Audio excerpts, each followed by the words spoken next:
Okay guys, isa na muli mapagpalang umaga, tanghali, gabi po sa inyong lahat. Sana po ang lahat ay nasa mabuting kalagayan at ligtas po sa anumang kapahamakan. Saan man po kayo dako ng mundo naroroon. Ako po muli ang inyong lingkod, Maestro 21 TV, at sa ating video ngayong araw na ito mga kalingap, tayo muli po ay magbibigay ng panibagong kuro-kuro, komento, opinion at reaction tungkol nga po dito sa nakita po natin na isang content po ni Papa Bear. Okay? So sa hindi po nakakakilala po kay Papa Bear ay tagalabas po ng community ng Kalinga, pero dito po ay pumasok ang isang Papa Bear dito sa naging issue po ni Guapa at ang kanyang pamilya, at siya po ay ngayon ay nagtatanggol po sa Kalingap at the same time po sa pamilya po ni Kuya Bal. Okay? So isa po itong nakita po natin na content mga Kalingap kung saan po ay nagalit po siya doon sa mga pahayag, doon sa mga sinasabi po ni Mang Iking o ni Duklat, mga kaibigan.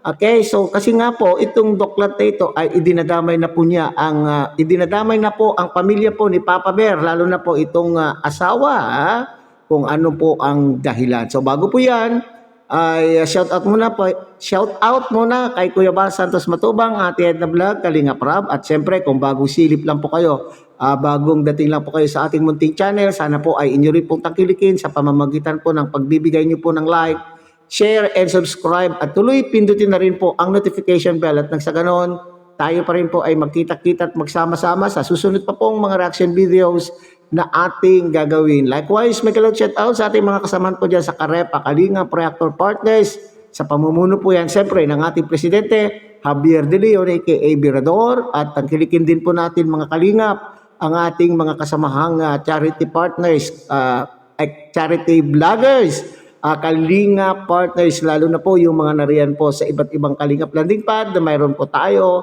sa ating bansa. Okay, so mga Kalingap, panoorin po muna natin itong maikling video clip na ating kinuha po doon sa naging pahayag po ni Papa Bear, yung galit ni Papa Bear kay Mang Iking. Panoorin po natin mga Kalingap.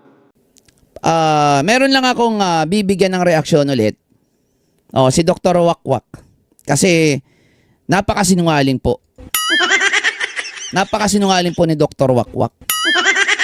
Opo, napakasinungaling po talaga. Alam niyo kung bakit?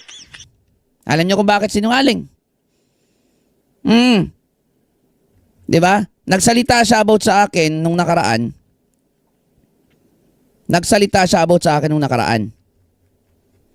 Okay? Pakinggan nyo Yon si Papa Jerjer. Interesado ko sa asawa niya dati.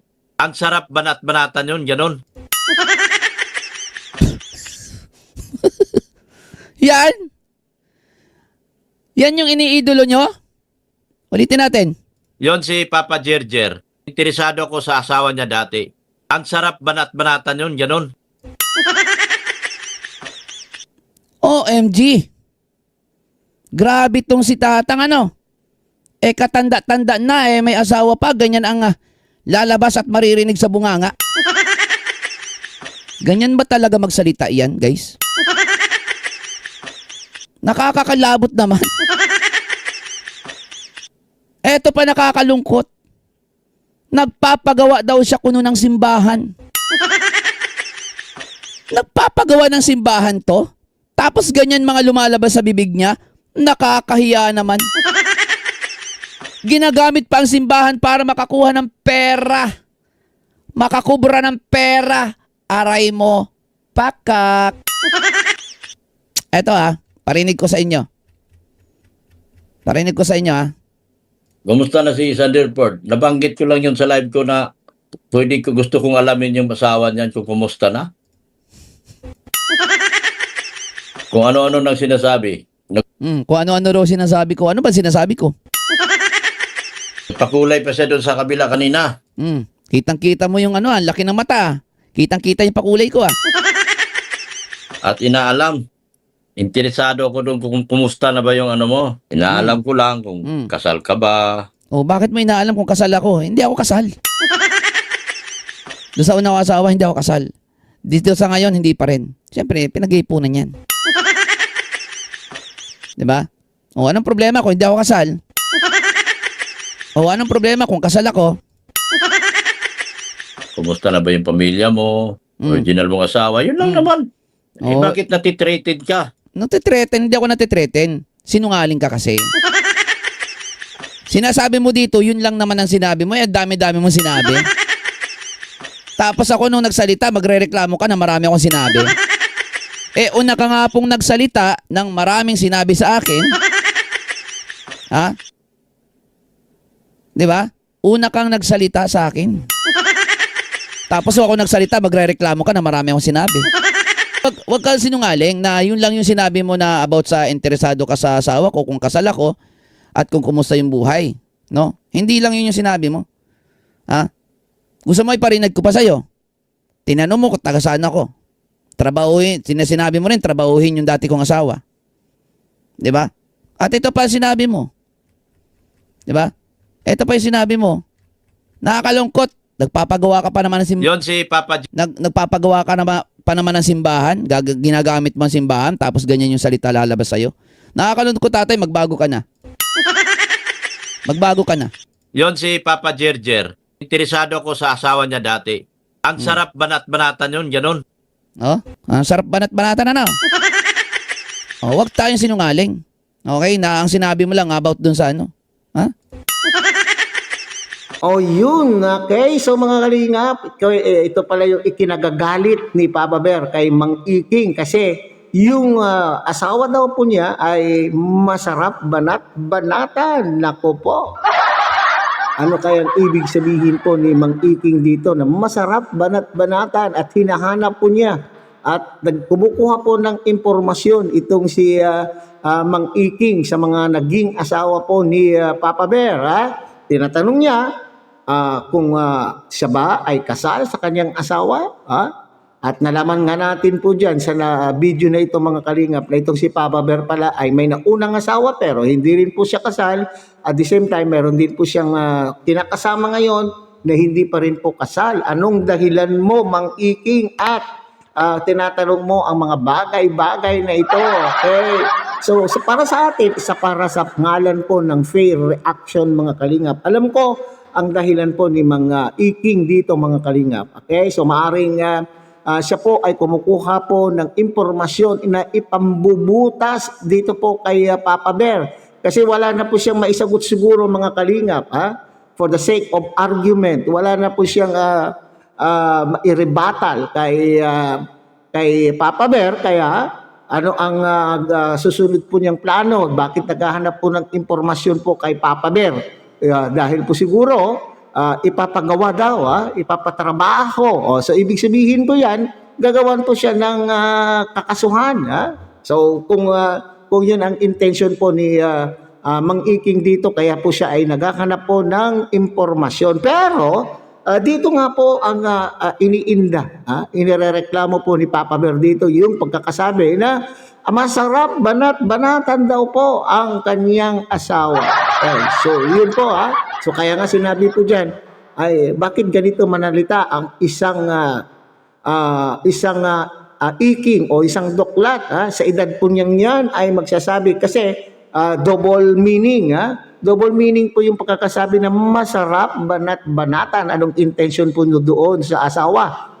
Pag sinabing banatan, kaya mo hinahanap ay para banatan mo o para banatan mo itong asawa upang mayroon kang makapaghiganti ka doon sa mga sinasabi po na mapanira, ayon po sa iyo na mapanirang sinasabi po ni Papa Bear tungkol sa iyo o tungkol po kay Guwapa. Iyan ba yon? Kaya hinahanap mo upang makapaghiganti ka at banatan mo. Banatan mo itong asawa. Okay. So, ang tanong po dyan mga kalingap ay, sa edad mong yan, may ilalaban ka pa ba? Nako po. Sa edad mong yan, mayroon ka bang endurance? May panlaban ka pa ba? Okay. So, siguro dito sa social media mga kalingap ay kung away po natin sa issue lang. Banatan tayo sa issue, pero wag idadamay ang personal natin na buhay. Okay? Kagaya po nito, personal na buhay na po yung mga asawa at mga anak. Ang mga asawa at mga anak ay wala naman pong kinalaman po dito sa mga issue na pinagtatalunan po ninyo dito sa social media. Bakit mo idadamay ang asawa? At sabi nga dyan ay may pangalawang asawa na. Ibig sabihin, yung unang asawa ay wala na. Hindi po ba mga kalingap? Now, ngayon, ang kaya nga ang iniinda po dyan ay taong simbahan ka pa naman, pero bakit daw ganyan ka manalita? So, ganitong tao ba ang iniidolo ng mga team guwapa na itong tao na ito ay mapaghangad? Nako po, mapaghangad po sa mapaghangad po ng anong bagay po yan, mga makalupang bagay, makalupa. At nabanggit po na din yan, mga kalingap, nasilip din po ni Mang Iking yung palipad po ni ni Papa Bear dito po sa Kalingap. Nagpalipad po sa isang live at nasilip talaga naman po itong si Mang Iking. Basta pag kaperahan, basta sa kaperahan ay dilat na dilat ang mata. Dilat na dilat. Nainggit siguro mga kalingap. Okay, so hanggang dito na lamang muna tayo mga kalingap. Muli, tangkilikin po natin Kuya Bal Santos Matubang, Ate Edna Vlog, Kalingap Rob. At siyempre, sana po inyo rin po tangkilikin ang munting channel na ito sa pamamagitan po ng pagbibigay niyo po ng like, share, and subscribe. At tuloy pindutin na rin po ang notification bell at nang sa ganon, tayo pa rin po ay magkita-kita at magsama-sama sa susunod pa pong mga reaction videos na ating gagawin. Muli, isang mapagpalang umaga, tanghali, gabi po sa inyo lahat. Mabuhay po kayo at God bless everyone.